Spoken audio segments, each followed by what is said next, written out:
I'm saying. It's painful. Hello, Judge. Hi, How are you doing today? I'm doing great. How about you? Good, sir. Thank you. What we had discussed, Judge, just so, and there's a full disclosure now since we're talking, Marissa had agreed to have a plea to the DUI probation with the terms, including the treatment that's been recommended by the TROs and all this type of stuff, which we had agreed that would be one of the ways to resolve it. And that would still have them dismiss the PCS. But once we talked about the idea of setting her up for failure, if you would, I wasn't comfortable that she would be able, or this court might even be able to accommodate issues that would arise because she couldn't either get to her meeting or We can always accommodate. testing. Always. There's never a way that we can't. Never doesn't work in our vocabulary. And the thing that I want you to understand is that I don't, you now, once you plead, if you plead to this, it's going to go on your record. It is now a second offense.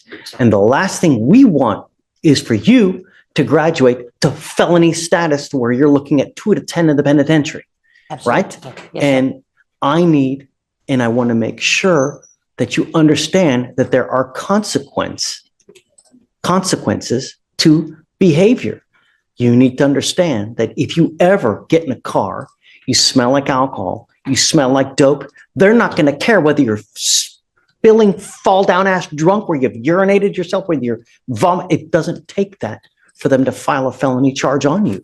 Even the faintest smell of alcohol, the faintest droopy eyelids, the faintest sway in the wrong way, they're going to charge you with a felony DWI. And now you're looking at up to 10 years in prison.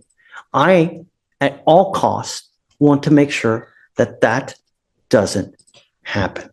And in my experience, what I've seen when people have too easy, right? It never works out well.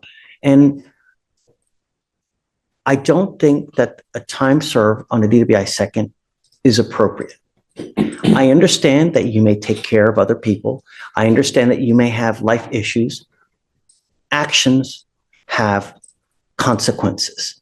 You not only have this DWI second, but you also have a felony possession of a controlled substance. He's worked a tremendous deal where they're going to dismiss the felony case. I'm going to tell you now, anytime you can avoid a felony, you're winning. Anytime, it doesn't matter. Because once you get that felony conviction, I cannot tell you how many doors that closes. And not only just from potential work, but I'm talking issues with the state, being able to get state resources, funding for things like food stamps, perhaps lose the right to vote. Just, it really closes a lot of doors. And I want to make sure that that doesn't happen, So, Judge. we usually, now this is a second, you by law must do 5 days in jail as a condition to probation, right? I don't know if you guys have worked out an agreement where they're going to waive that and plead it down to a first, thereby waiving the jail time, but there's mandatory 5 days in jail as a result of this. That's what you need to understand, which is the other consequence of this. Now, if they're willing to do that, I'm certainly okay with that, but time served. And the probation, if you do well in the beginning and you show us that we can trust you, we will allow you to do virtual reporting through Zoom. But we have to know that you're going to do well. There are not going to be any issues. And most importantly, you're not going to use. Absolutely. Because that's what matters. Yes, sir. All we're trying to do here is make sure that you don't take a life on the road. So that you have enough of a crappy experience here that 15 years down the road, when you're placed in a position where you're intoxicated out there, man, should I get this car? I had such a miserable time in court with that Judge Fleischer. God, I never want that experience again. That's the idea. Yes, because sir. I want you to remember me 20 years from now when you're in a position of vulnerability where you make the right decision. Absolutely. Yes, And sir. hopefully with the probation, we get you understand.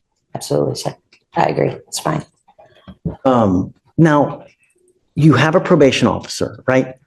Your probation officer is always willing to work with you. If they call you in for a drug test and you're in some kind of situation where you can't, you let them know.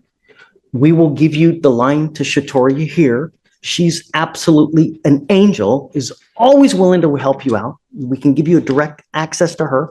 If you have a problem, call us, call me, call her, and we will work something out. Sir. But there's never a way that we can't work something out. There's always a way. There's always a way. Always. Yes, Your Honor. Okay? Yes, sir. Give me a minute or two to talk No to rush. Mike, Judge. No rush. And I mean, your case, Mr. Knowles, it's only what, like 140 days? Right? We won't have it over today, Judge. Or you don't have to. But I think we're at that point, so I think just a little conversation, I think we should be able to get. Okay. For sure. And I appreciate it. Thank you. Thank you, sir. I appreciate you.